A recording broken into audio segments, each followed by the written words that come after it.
लेकिन एक और स्टॉक फोकस रेडार पर हैं और तेजी के चलते नहीं, कह सकते हैं कि डाउनसाइड एक्शन जो नजर आ रहा है उसके चलते।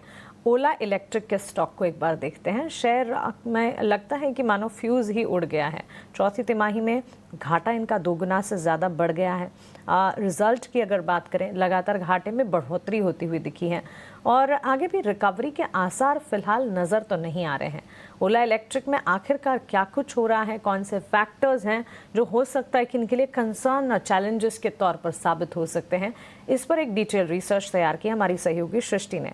आइए सृष्टि से समझते हैं। सृष्टि, ओला इलेक्ट्रिक का क्या रिसर्च, क्या एनालिसिस फिलहाल निकल कर आ रही है?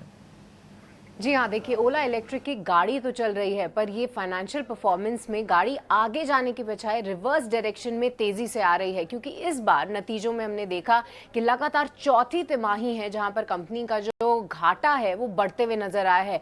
अब देखिए, अब कंपनी का घाटा बढ़कर 870 करोड़ हो चुका है और फाइनेंशियल सिचुएशन लगातार खराब ही होती जा रही है। इसके पीछे के कई सारे कारण जरूर सामने आए हैं। जैसा कि हम जानते हैं कि ओला इलेक्ट्रिक ने अपनी जो मार्केट लीडिंग पोजीशन है टू व्हीलर इलेक्ट्रिक स्पेस में, वो तो गवाई है, क्योंकि देखिए साल की शुरुआत, इसी वित्तीय वर्ष की साल की शुरुआत आप देख लीजिए, पहली तिमाही FY25 में जहां पर कंपनी का मार्केट शेयर लगभग 48.6% था, वो अब घटकर, अगर हम इस मई महीने की बात करें तो मात्र 20% ही रह गया है। जैसा कि हम सब जानते हैं कि इसके पीछे के कई सारे कारण हैं। कंपटीशन बढ़ा है, कंपनी की सर्विसेज को लेकर इशू है और ये सभी इंपैक्ट जो है कंपनी की सेल्स पर भी कर ही रहा है, क्योंकि वॉल्यूम्स पे भी असर आ रहा है। आप देखिए, जहां पर इस साल की शुरुआत में, इस वित्तीय वर्ष की शुरुआत में 1 लाख से गाड़ियां ज्यादा बेचती थी कंपनी, अब वो वॉल्यूम घटकर मात्र 50,000 के करीब ही रह गई है। तो फाइनेंशियल स्थिति तो बेहद खराब हुई है ओला इलेक्ट्रिक की।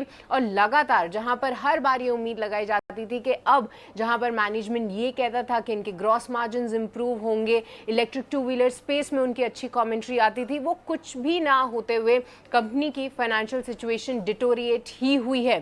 साथ ही साथ अब आगे चल के भी कंपनी कई सारे प्रॉमिसेस कर रही है, कितना वो निभा पाएगी ये देखना होगा। पर देखिए, जहां पर आप इस चौथी तिमाही के नंबर्स पे आप देखें तो ग्रॉस मार्जिन्स जो कि लगभग करीब 19.2% है।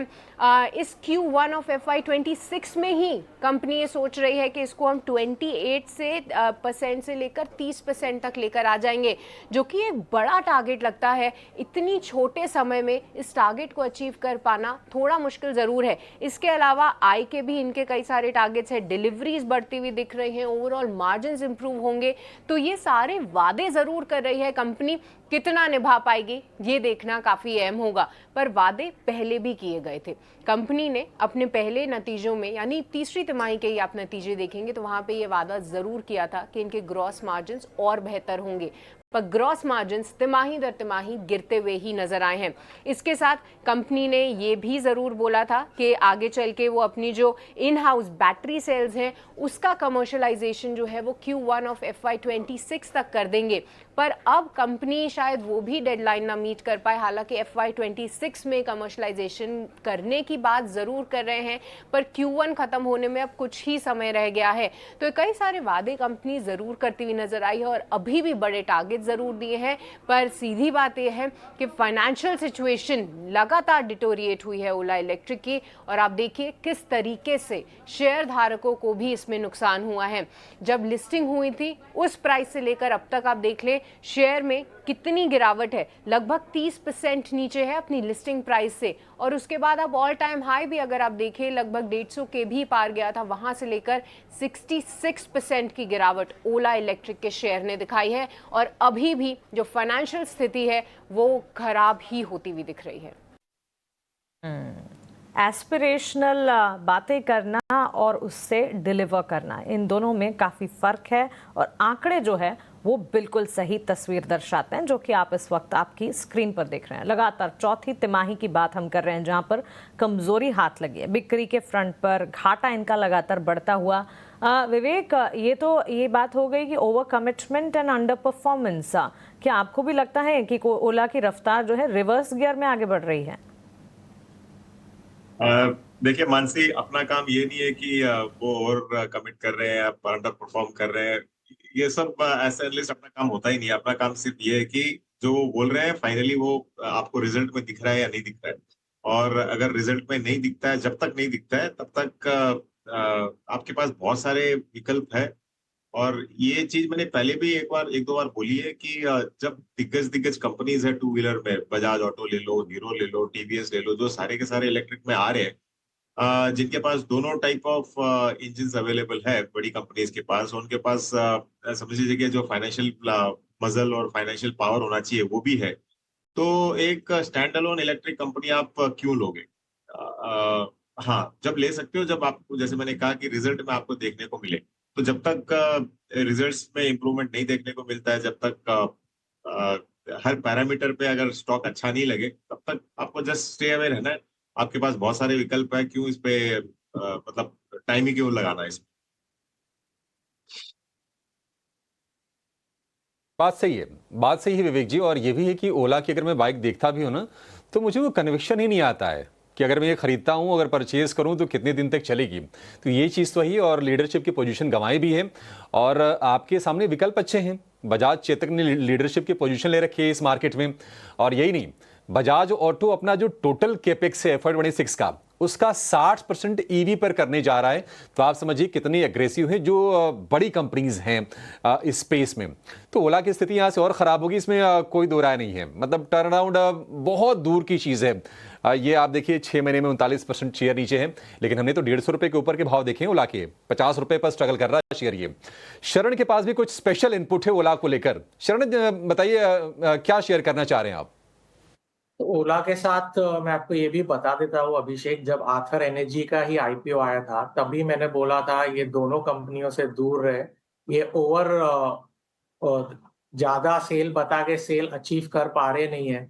और ओला की आप बात देखें, जब भी इनका सेल डाउन हो जाता है, ये डिस्काउंट ऑफर, एक्सटेंडेड वारंटी, ये सब ऑफर्स लाके सेल तो बढ़ा देते हैं, मगर वो इनके ऑपरेटिंग लेवल पे कुछ इम्पैक्ट नहीं करते हैं, ऊपर से इनके लॉसेस बढ़ा देता है। अभी अप्रैल के महीने में भी आप देखिए करीबन 40,000 के डिस्काउंट के साथ आए थे अक्षय तृतीया ऑफर के लिए, जो काफी बड़ा डिस्काउंट है। 1 लाख की बाइक पे आप 40,000 तक डिस्काउंट दे रहे हैं, एक्सटेंडेड वारंटी दे रहे हैं, हर वारंटी पे इनका कॉस्ट होता है।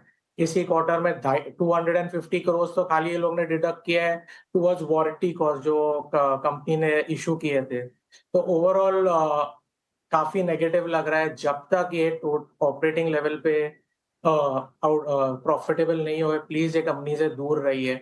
और Q3 की एक और बात कर लेता हूँ, ऑलमोस्ट 45% ऑफ द सेल्स तो खाली मार्च के महीने में आए हैं, जो साल का लास्ट फाइनेंशियल ईयर का लास्ट मंथ होता है। करीबन 23,000 वॉल्यूम तो खाली मार्च के महीने में है। अभी कंपनी ने नेक्स्ट क्वार्टर का भी एस्टिमेट दिया है, और मैं इनके अप्रैल के मंथ के नंबर्स देख रहा, तो करीबन 19,500 वॉल्यूम की है बाइक सेल्स की। और आप एक और चीज नोटिस करें, टोटली मास मार्केट में आ गए और प्रीमियम से हटके मास मार्केट में थोड़ा लोअर मार्जिन बिजनेस में ज्यादा फोकस कर रहे हैं। इनके प्रीमियम के सेल 65,000 व्हीकल से गिर के खाली 15,000 पे पहुंच गए। तो आगे मुझे चेंज होते हुए भी नहीं दिख रहा है। ओवरऑल इलेक्ट्रिक ईवी में तो ग्रोथ अच्छा ही रहेगा, अराउंड 20% YOY ग्रोथ रहेगा।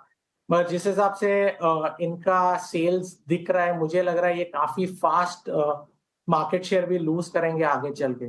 तो ओवरऑल नेगेटिव है। आथर पे भी आप जैसे हम लोगों ने अवॉइड की रिकमेंडेशन दी थी, प्लीज वहां पे भी थोड़ा केयरफुल रहिए।